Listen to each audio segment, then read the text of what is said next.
It's like all things are changeable in the plan of God and adaptable to the circumstances and belief of the people at that time. So the only thing that we should really hold on to is the will and supremacy of God and the knowledge that accompanies that divine messenger. That's it.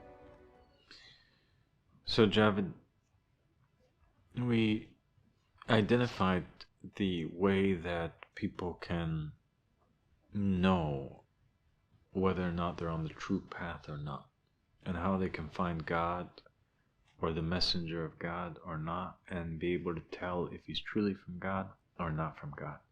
We explained the law of identifying the proof of God, which consists of the will or the letter of appointment, knowledge, and calling towards the supremacy of God, which is that only God can appoint the ruler or the king. Only God has the right to rule humanity. And we spoke about how you cannot identify the proof of God through his physical appearance. You cannot deny him because of health reasons, like in the case of Job, alayhi salam. And we mentioned the story of the righteous servant and how a person cannot even disregard or judge whether or not a person is a proof of God or not a proof of God based on his apparent actions or behavior or morals and manners or his implementation of the Sharia, because even Moses was not able to use that as a scale to judge the truthfulness of the righteous servant. So therefore we're only left with the will and the law of knowing the proof of God or the messenger of God as a way to be saved and to remain upon the ark of salvation and to not be led astray.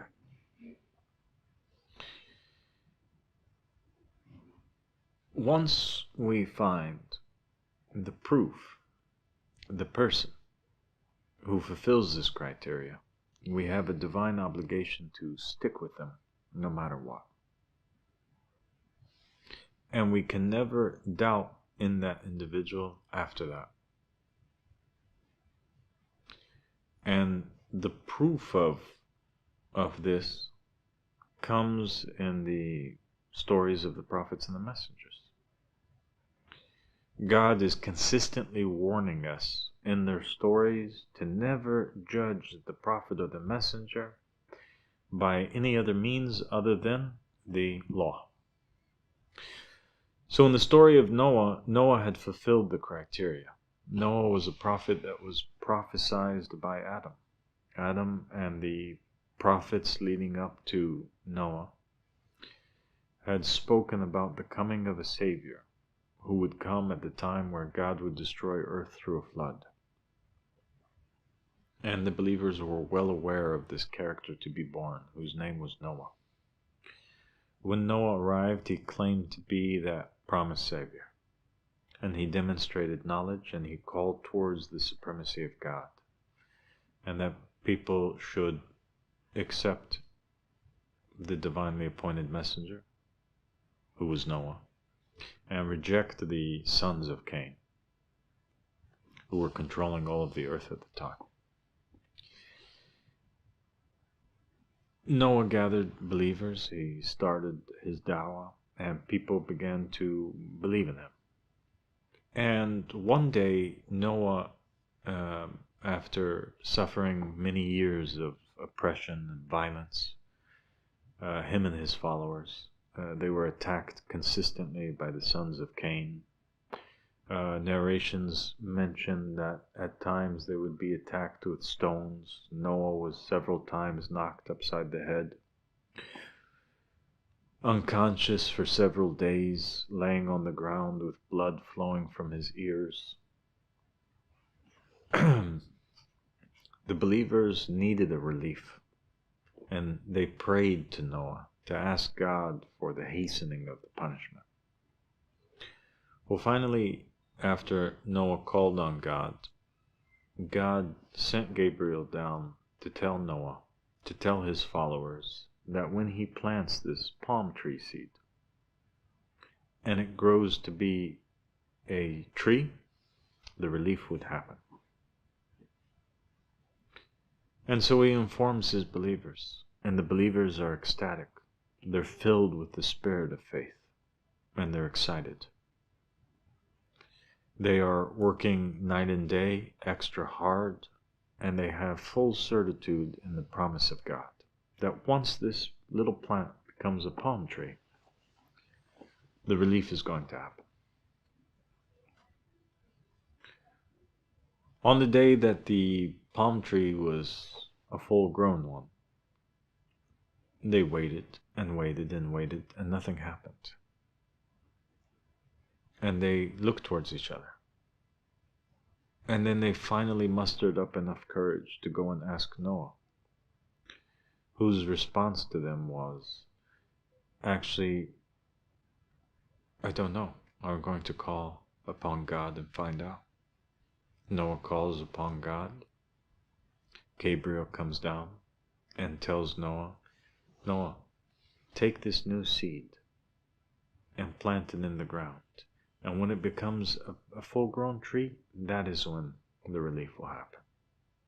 So Noah goes back. He tells his companions what Gabriel just told them. And they are utterly shocked and in a state of confusion.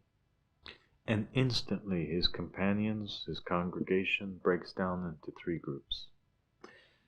A group that disbelieves. And they say, if Noah was a true prophet, if Noah was really speaking to God, then God's words are never changed. And the flood should have happened, and we should have been saved. But the fact that it didn't happen means that he's a false prophet. The second group of people were in a state of doubt. And the first group of people remained full of faith. They said, you know what? Even if God's promise changed, even if the flood was canceled altogether, it doesn't matter. Because we are with the companion of the will. He's the one that was appointed by God. So those are the people that were saved. As for the ones that disbelieved, they went into hellfire because they fell in a test whereby they used a different method to evaluate whether or not Noah was truthful or untruthful. They disregarded the will, they disregarded the knowledge, they disregarded the supremacy of God, and they focused on the promise. And it was there that they were tested and sifted, and it was there that they fell. And the moral of that lesson was that you cannot judge the messenger or the vicegerent by anything other than the law of knowing or identifying the proof of God. Even if the promise is not fulfilled in the way that you expect it to be fulfilled. Imran was a prophet. He was the grandfather of Jesus and the father of Mary. He was a prophet who had a congregation. He told his congregation that God inspired him, telling him that he was going to give birth to the Messiah, the promised Savior of the Jews. And he was ecstatic about it. And the Israelite believers in him were ecstatic about it. They thought the relief was near. They had certitude in Imran, the great prophet. And yet, when his wife gave birth, she gave birth to the surprise of everybody, to a baby girl. Even Imran himself was surprised. And it was that baby girl whom he named Mary, who would grow up and give birth to Jesus the Messiah, alayhi salam. And so God's promise was fulfilled, but just not in the way that they expected. It was not in his son, but rather his grandson. And that's why the hadith from the Ahlul Bayt alayhim salam says, if we say something about a man, and it isn't in him, but rather it is in his son or his son's son, then don't deny it. God's promises can be fulfilled in ways other than the expectations of the people. And so there was another lesson in the Quran which taught us that there is no other way to identify the proof of God except through the law.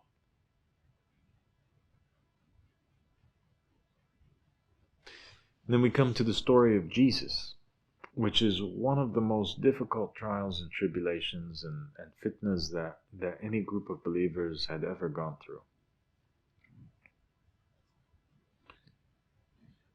And that is that Jesus comes forward with his ministry at the age of 30.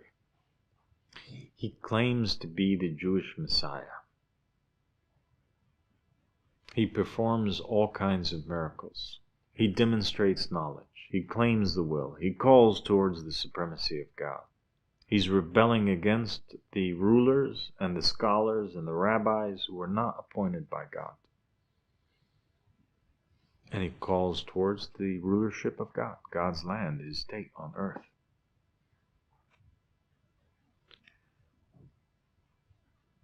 The Jews had long expected and waited for this Messiah, whom the narrations of their prophets and the words of the prophets and the messengers and the vicegerents stated, that he would rule from Jerusalem and spread peace and justice all over the world. And yet, 3 years into the dawah of Jesus, Jesus is arrested. His body is crucified. He's killed in the apparent, in front of all of his believers and in front of the Israelites.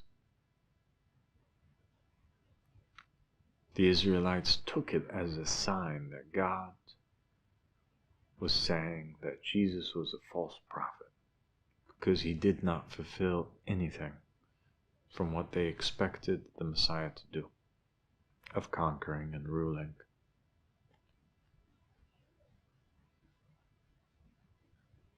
And so they took his death as a way of identifying whether or not Jesus was truthful or not truthful. They took his inability to rule and establish a divine just state as a sign of him being false and not being the Messiah.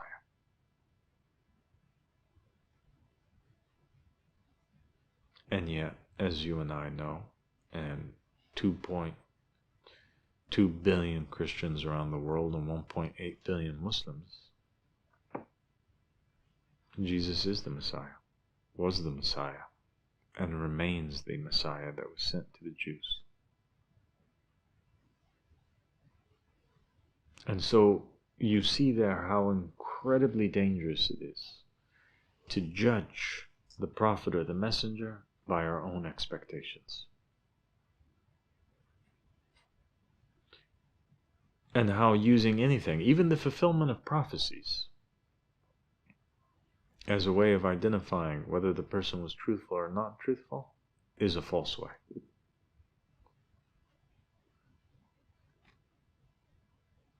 Even all of Jesus' miracles that he performed was not sufficient as a way to make the people know whether or not he was truthful or not truthful.